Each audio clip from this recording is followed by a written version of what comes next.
মোকাম্মেল হক, আপনারা দেখছেন উজালা বাংলা নিউজ। আমরা এই মুহূর্তে বারাসাত ব্লক 2 এর গোলাবাড়ি বাজারে, মূলত গোলাবাড়ি বাজারে আজকে ভারতীয় জনতা পার্টির যে পার্টি অফিস, সেই পার্টি অফিস অফিসিয়ালি ভাবে শুভ উদ্বোধন হয়েছে।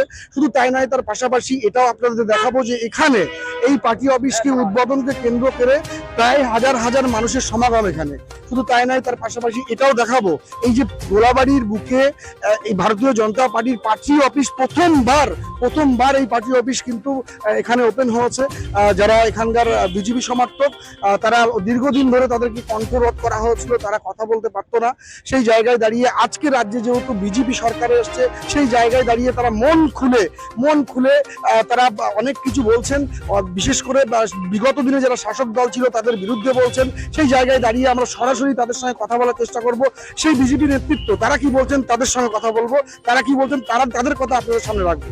5 দিন পর গোলাবাড়ি বাজারে বিজেপির পার্টি অফিস কথা হয়েছে, কি বলবেন? এটা আপনারাই দেখুন যে গোলাবাড়ি এমন একটা জায়গা যেখানে মানুষের কথা বলার কোনো অধিকার ছিল না।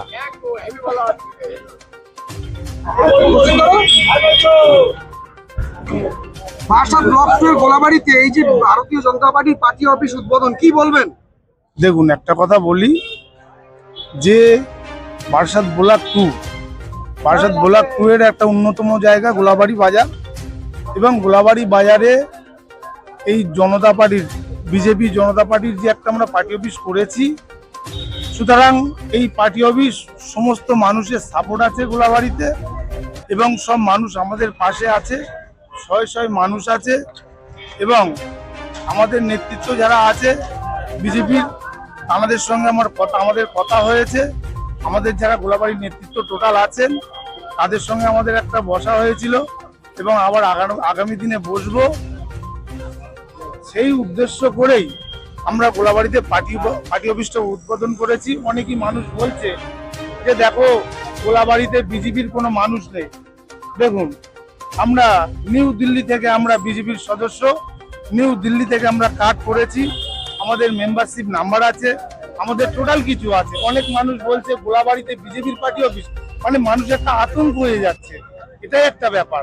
তাই বলতে চাই আমরা বিজেপির কর্মী, বিজেপির সৈনিক, আমরা বিজেপির সৈনিক, বিজেপির কর্মী, এবং আমরা এই গোলাবাড়িতে আজকে বিজেপির যে একটা পার্টি অফিস আমরা তৈরি করেছি, মানুষ আমাদের সঙ্গে আছে, শয়ে মানুষ আছে, আমাদের সঙ্গে মানুষ আছে, এবং হারোয়া বিধানসভা জুড়ে গোলাবাড়ি একটা রাজনীতির ভিত এখান থেকে উৎপন্ন হয়। এই উৎপন্ন হওয়ার জায়গাটা মানুষ আমাদের সঙ্গে আছে। মুসলিমদের মধ্যে বিভ্রান্ত করা হয়েছিল যে বিজেপি সরকার মুসলিমদের জন্য ক্ষতিকর একটা জায়গা, কিন্তু গতকাল শাসনের মাটিতে দাঁড়িয়ে শাসনের অনুপুত্র রাজ্যের যুব মোর্চা, ভারতীয় জনতা পার্টির যুব মোর্চার সভাপতি গৌতম চ্যাটার্জি, তিনি বলছেন যে মুসলিমদের কোনো ভয় নেই, আমি দায়িত্ব নিচ্ছি। কি বলবেন? দেখুন, আমি একটা কথা বলি, আমরা এর জন্য এই কথা শুনে আমরা তো আনন্দিত, এবং সুতরাং দেখুন, বাড়ির যে মেজ ছেলে হয় না, তার একটু মাথা গরম থাকে, রাগ হয়, কিন্তু তার মন ভালো থাকে।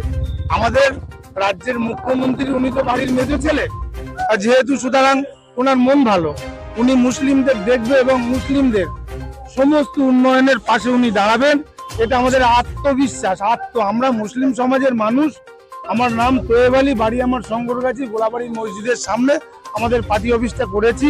আমাদের আত্মবিশ্বাস যে বিজেপি সরকার মুসলিমদের জন্য অনেক অনেক চিন্তা করবে, এটা আমাদের মুখ্যমন্ত্রীর উপরে আমাদের ভরসা আছে এবং আমাদের বিশ্বাস আছে। এতদিন যে কন্ট্রোল করা হয়েছিল তৃণমূলের পক্ষ থেকে, এখন যে বিজেপি সরকারে এসছে, এখন সাধারণ বারাসাত ব্লক 2 এর সাধারণ মানুষের জন্য কি বার্তা দেবেন? দেখুন, একটা কথা আমি বলি, এই যে গোলাবাড়ি বলে নয়, এই যে পশ্চিম বাংলায় যে সমস্ত যে প্রকল্প আছে সেটা তো আমাদের মুখ্যমন্ত্রী ওটা দেখবেন। আর একটা কথা বলি, এই যে পশ্চিম বাংলা জুড়ে মানুষ যে আতঙ্ক করেছিল বিজেপি, তৃণমূল যে আতঙ্ক করেছিল যে বিজেপি আসলে এই করতে দেবেন ওই করতে দেবেন, কিন্তু এটা একেবারে ভুল ধারণা। বিজেপি সরকারে বসেছে আজকে, মানে গেলে 2 দিন। সুতরাং একটা কথা বলি, 2-4 দিনের মধ্যে মুসলিমদের ভালো বার্তা দেবে। এবং উনি মা বলেছে যে বাবা মুখ্যমন্ত্রী হয়েছে, গরিব মানুষের ঘর, আবাস যোজনা, রাস্তাঘাট, বাবা আমরা খুশি। সবাইকে দেখবে, সব জাতির মানুষকে দেখবে, মা ছেলেকে বলে দিয়েছে এবং আমাদের রাজ্যের যে মুখ্যমন্ত্রী হয়েছেন ওনাকে বলে দিয়েছে, শুভেন্দু অধিকারী দাদাকে।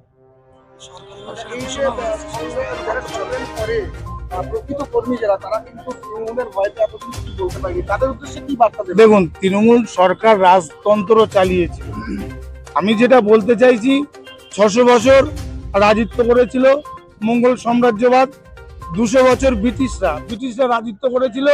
হিন্দু, মুসলিম, জৈন, খ্রিস্টান যে চাষটা করবে ওদের ঘরে তুলে দিতে হবে।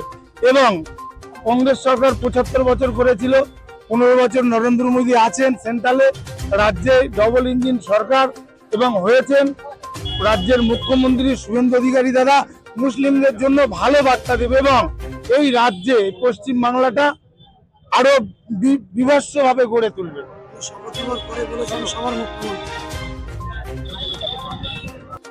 ঘর লুট, ভাঙচুর, ঘর জ্বালানি 2026 সালে ভোট দিতে মানা। আমরা জোর করে সাহস করে কোন রকম বুথের ধারে যেতে দেয়নি, আমাদের ভোট দিতেও দেয়নি। আমরা এখন ভোট দিতে না পেরে তৃণমূলে নিল বারাসাত 2 নম্বর ব্লকের সভাপতি মোহাম্মদ মনিরুল ইসলাম, আমিনুল অঞ্চল সভাপতি আমিনুল ইসলাম আর ওর গুন্ডা বাহিনীরা ভোট দিতে আজকে বিজেপি সরকার ক্ষমতা হয়েছে বলে আজকে আমাদের মুখে দুটো কথা বাড়াচ্ছে না। আমরা এই গোলার মুখের বলে আজ 15টা বছর আমরা উঠতে পারিনি গোলাবাড়ি, আজকে গোলাবাড়ি উঠেছি। আমরা দেখেছি এখানে যারা আছে এর মধ্যে অনেকে তৃণমূল করতো, হঠাৎ করে বিজেপি থেকে তারা বাঁচার জন্য তারা ও পার্টিতে মেরে ধরে লুটপাট করে কোটি কোটি টাকা সম্পত্তি করেছে, এখনো এই পার্টিতে যে আবার কোটি কোটি টাকা সম্পত্তি করেছে। সামনে এসে তাদের কি জোর করে রাখা হয়েছিল? কোনো লোক জোর করে আছে, এরা স্বইচ্ছায় এসছে, এরা কোনো তৃণমূলের লোক না। এরা যারা রয়েছে দাঁড়িয়ে এরা কোনো তৃণমূলের লোক না। এরা আসছে মানে এরা সিপিএম বামপন্থ করতে দেয়নি। মা জোর খেয়ে আমার এই 15 বছর দেখলে 7,24,000 টাকা খরচা। এই 15 অবস্থা মেরে আমার হাসপাতালে ভর্তি করতে হয়েছে 2011 সালে। পুলিশ আমার নামে 27টা কেস দিয়েছিল ওই দিনই। আমার 21 বিঘা পাট কাটতে দেয়নি, 3 বছর বাড়ি উঠতে পারিনি। আপনার নাম? আমার নাম মোহাম্মদ জালালউদ্দিন, ডাক নাম মোনা, আপনার বাড়ি? উত্তর বৈরা।